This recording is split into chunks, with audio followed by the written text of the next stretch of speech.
All right, let's get right into it. Today we are tackling one of the biggest puzzles in business right now. How do you unlock the incredible power of generative AI without stepping on one of its many landmines? It's a huge topic, so let's jump in. This really is the question every single organization is asking. On one side, you have this promise of a complete business revolution. But on the other, well, it's a very steep drop. The real challenge is figuring out how to walk this high-stakes tightrope between game-changing innovation and, let's be honest, potentially catastrophic risk.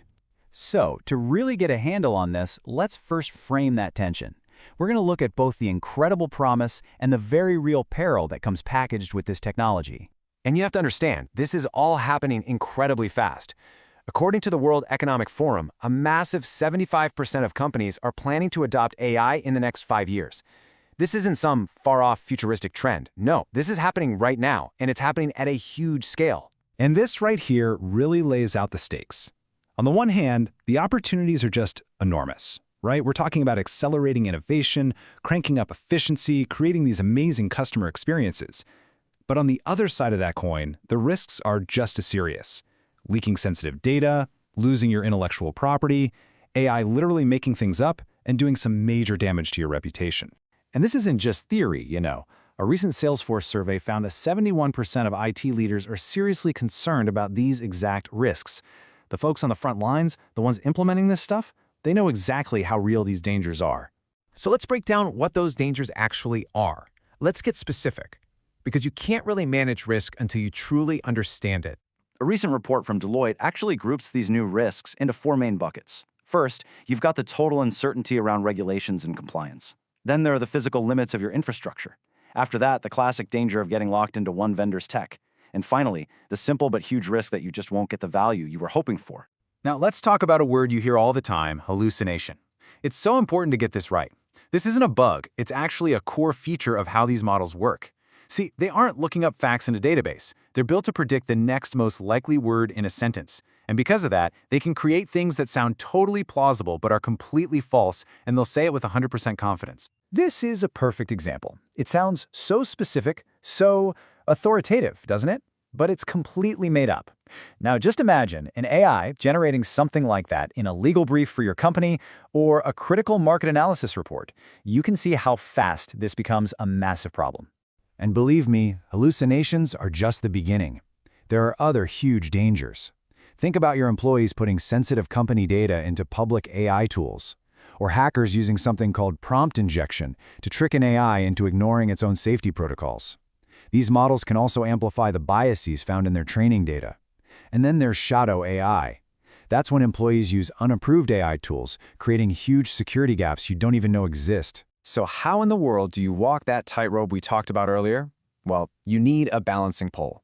And in the world of corporate AI, that balancing pole is a strong, clearly defined governance framework. And here's the absolute most critical part. This cannot be just an IT problem that gets solved in the server room. It has to be a strategic priority, and it has to be driven from the very top. We're talking the CEO and the board. And look, this isn't just a nice idea. There is hard data to back this up.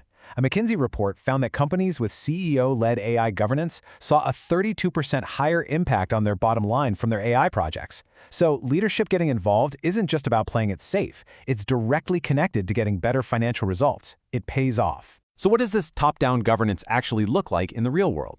Well, it's really built on 3 main pillars. First, you need joint ownership.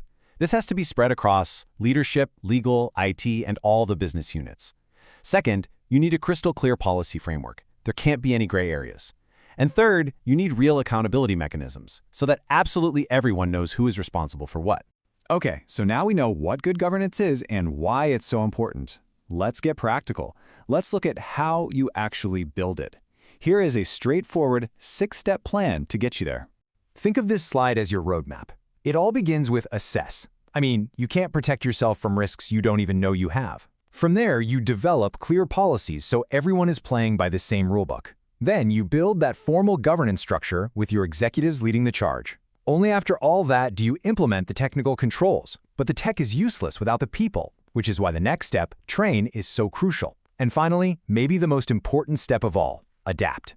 This isn't a one-and-done project. It's a constant cycle of monitoring, auditing, and evolving as the technology changes.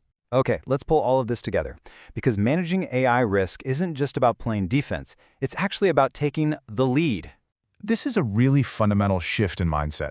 The goal here isn't just to check off some compliance boxes or avoid getting fined.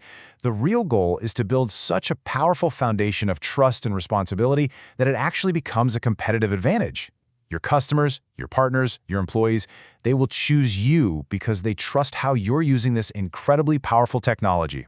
I think this quote just captures the entire challenge perfectly. It's not about choosing between innovation and safety. That's a false choice. The future belongs to the organizations that can do both, the ones who manage the risks wisely while they are embracing all of that transformative potential. And so that really leaves us with one final question for you to think about. This technology is here. It's not going away, and it is changing everything. The question is no longer if you're going to adopt it, but how. Is your organization building the framework, the culture, and the leadership to not just be a participant, but to actually lead the responsible AI revolution?